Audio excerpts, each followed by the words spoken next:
Hello friends, बाल junior classes में आपका स्वागत है। मैं जन्मे से मोहब। आज की वीडियो में क्लास 7 यानी 7वीं क्लास की एक लेसन है लैंगिक भिन्नता, सोशल साइंस यानी सामाजिक विज्ञान का। लैंगिक भिन्नता क्या है और हमारे देश में लैंगिक भिन्नता किस प्रकार से है, ये मैं आज को आपको डिटेल से सारी चीजें बताऊंगा। तो आइए, सबसे पहले लैंगिक भिन्नता क्या है। हमारे देश में लड़के और लड़कियों का जो अनुपात का रेशियो है, जो एक अनुपात है, उसमें अंतर पाया जाता है। यानी देश में, देश के किसी क्षेत्र में पूरे देश का रेशियो देखेंगे तब भी लड़कियों की संख्या कम है, लड़कों की संख्या ज्यादा है। कुछ राज्यों में अलग अलग टाइप के ये डिफरेंट जो देखने को मिलता है, इसी को कहा जाता है लैंगिक भिन्नता। और इसका कारण क्या है, मैं लाइन बाय लाइन आपको बताऊंगा। 7वीं क्लास के अगर आप छात्र हैं और सामाजिक विज्ञान 17 पार्ट है, पाठवां जो इसका पार्ट है वो 17 नंबर पे है। और लैंगिक भिन्नता ध्यान से इसको समझ लेंगे तो इसका क्वेश्चन आंसर भी आपको टीचर के द्वारा बताने की जरूरत नहीं पड़ेगी। आप स्वयं इसको पूरे पाठ को समझकर आसानी से कर सकते हो। और वैसे भी आपको ये जानना अति आवश्यक है। हमारे देश में लड़के और लड़कियों का लालन पालन में कभी समानता तो कभी असमानता देखने को मिलती है। उनके लालन पालन में भी समानता और असमानता देखने को मिलती है।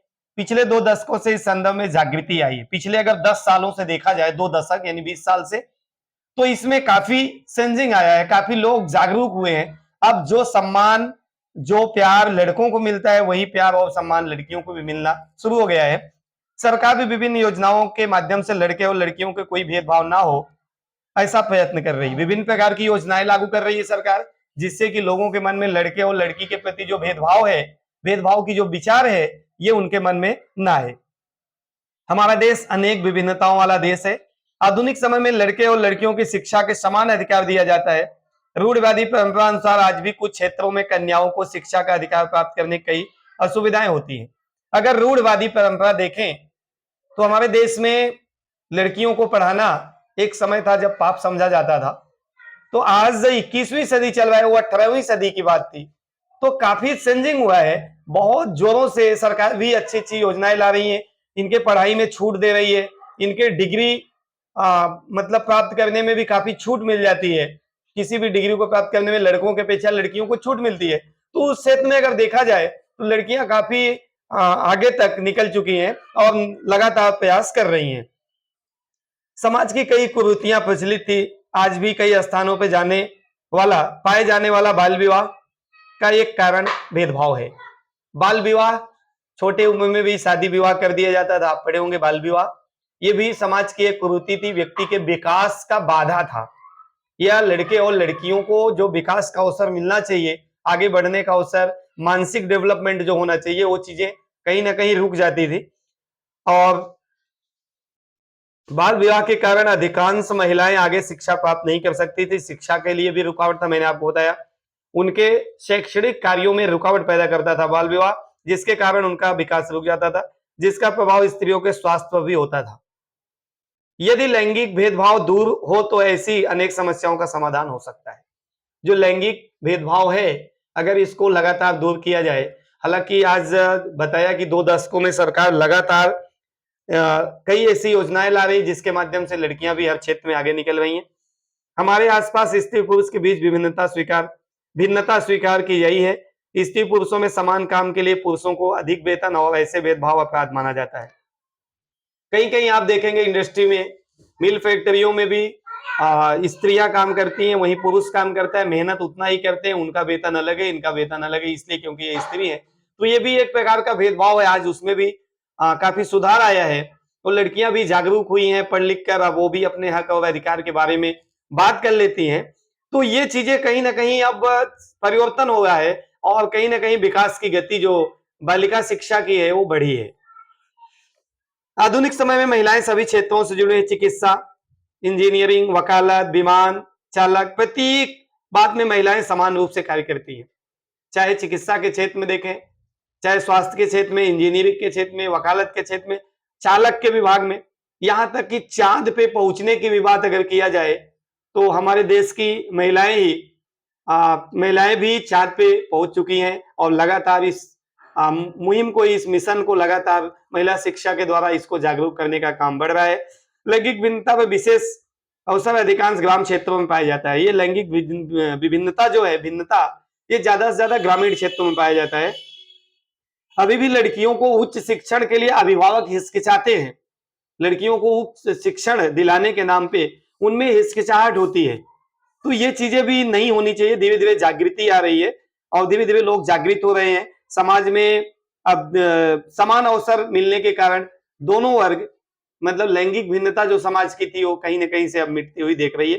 फिर करें भारतीय मान्यता के अनुसार लड़के और लड़कियों का लालन पालन। भारतीय मान्यता अनुसार अगर देखें कि लड़कियों का लालन पालन में भी काफी भिन्नता देखने को मिलती है। ये भिन्नता धीरे धीरे अब शहरों में अगर देखा जाए तो कम हो गया, क्योंकि शहर में लड़कियां भी कमाकर अपने माँ बाप को खिला सकती हैं और शादी विवाह के बाद जिसके यहाँ जाती हैं उनको भी खिला सकती हैं। इस प्रकार की बहुत सारी चीजें, मतलब मिल फैक्ट्रियों में भी काम करने की बात हो जाए तो वहां भी काम कर सकती हैं। तो इसी सारी चीजों को देखते हुए काफी जो लैंगिक भिन्नता समाज में थी शहरों में तो काफी हद तक दूर हो गया है। अभी अभी भी ग्रामीण क्षेत्रों में कहीं ना कहीं है, थोड़ा बहुत है, देखने को मिलता है ऐसा। और इसके लिए कह रहे हैं कि इसके लिए सरकार द्वारा भ्रूण हत्या विरोधी कानून बनाया गया है। पहले होता था भ्रूण परीक्षण होता था, अभी भी कहीं कहीं है, हालांकि ये इसको अपराध माना जाता है। वास्तव में होना भी चाहिए, अपराध है कि लिंग परीक्षण कराते थे, उसमें लड़की है तो उसको मार दिया जाता था। तो इस प्रकार की जो औचित्य कार्य, आपराधिक कार्य होते थे, कहीं ना कहीं उसमें भी रुकावट आई है, कहीं ना कहीं उसमें भी अब कमी आई है। लोगों की पढ़ने लिखने के साथ साथ उनका जो मानसिक डेवलपमेंट हुआ है, वो चीजें लड़के और लड़कियों में समानता देखने को मिली है। लेकिन कुछ क्षेत्रों में आज भी है, लेकिन ये सुधार की गति में आगे बढ़ रहे हैं। फिर आगे दे रहा है, इसको ध्यान से समझते जाएंगे बच्चे तो बहुत सारी चीजें इसमें मिल जाएगी। लिंगानुपात, समग्र देश में जनगणना करके लाखों लोग जुड़े हुए हैं। जिस वर्ष से इकाई का अंक 1 हो वर्षों में जनगणना की जाती है। पिछली जनगणना 2011 में हुई थी। प्रति 10 वर्ष के बाद जनगणना होती है, आप ऐसे ही जान लें। 2011 के बाद 21, 21 के बाद 31, 31 के बाद 41, ऐसे ही जनगणना 10 साल में होती है। हालांकि आपको बताना चाहेंगे कि 2011 के बाद जो 2021 में जनगणना होनी थी, कोरोना की वजह से जनगणना नहीं हुई थी। अब वो जनगणना 2031 में फिर से होगी। और 2011 में जो हुई थी उस जनगणना के अनुसार केंद्र सरकार द्वारा प्रति 10 वर्ष में जनगणना कराई जाती है। आगे की जनगणना कब होगी आप बताएं, तो 31 में होगी। शहरी और ग्रामीण लिंगानुपात में बड़ा अंतर पाया जाता है, मैंने आपको पहले ही बताया। तो इस प्रकार से यहाँ लिंगानुपात का एक आंकड़ा दिया है। कुल लिंगानुपात 919, भारत में 943, केवल गुजरात में 919 है। यानी कि 1000 के पीछे 919 महिलाएं हैं 1000 पुरुष के पीछे। और पूरे भारत की अगर रेशियो मिलाया जाए तो 943 है, अंतर 24 का है। और ग्रामीण और गुजरात और बाहर के क्षेत्रों में देखें तो काफी जो है अंतर पाया जाता है। अब मैं आपको दिखा रहा हूं 2001 और 2021, 2001 में 933 महिलाएं थी। 1000 पुरुष के ऊपर 933 महिलाएं 1000 में से, पुरुष 1000 है, महिलाएं 933, इतना अंतर था। इसके बाद ये है 2001 की जनगणना, 2001। फिर 2011 में जो जनगणना हुई उसमें 1000 पुरुष के पीछे दिखा रहा है कि 943 महिलाएं थी। ये आंकड़ा बता रहे हैं। अब अगली जनगणना जो होनी थी 2021 में होनी थी, जो नहीं हुई कोरोना की वजह से। अगली जनगणना 2031 में होगी।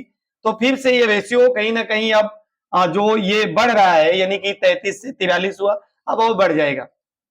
मुझे ऐसा लगता है कि अब समानता का जो लोगों के मन में एक भाव धीरे धीरे बन रहा है, लोग जागरूक हो रहे हैं, ये अब बढ़ेगा। फिर देखो हमारे देश की कुछ ऐसी महिलाओं का वर्णन किया है। विशेष क्षेत्रों में महिलाएं, प्रतिभा पाटिल को दिया है, हमारे देश की प्रथम महिला राष्ट्रपति बनी है। फिर अगला महिला को दिया है इंदिरा गांधी, हमारे देश की प्रथम महिला प्रधानमंत्री बनी है, जिन्होंने बहुत ही शानदार कार्य किया था। उनका अगर बायोग्राफी पढ़ेंगे, जीवनी पढ़ेंगे तो बहुत सारी चीज सीख मिलती है कि एक महिला होकर कितना सशक्तिकरण भारत के लिए, और कितना जो है भारत पाकिस्तान के युद्ध को भी कितना अच्छे से उन्होंने हैंडल किया था। और जम्मू कश्मीर बांग्लादेश की जो समस्या वो भारत की थी, अलगाववादिता का, उसमें भी बहुत अहम रोल इनका है। फिर अगला आता है सुषमा स्वराज, ये भी हमारे देश की प्रथम महिला विदेश मंत्री बनी। महिला ही। लता मंगेशकर को कौन नहीं जानता है, पूरा विश्व जानता है।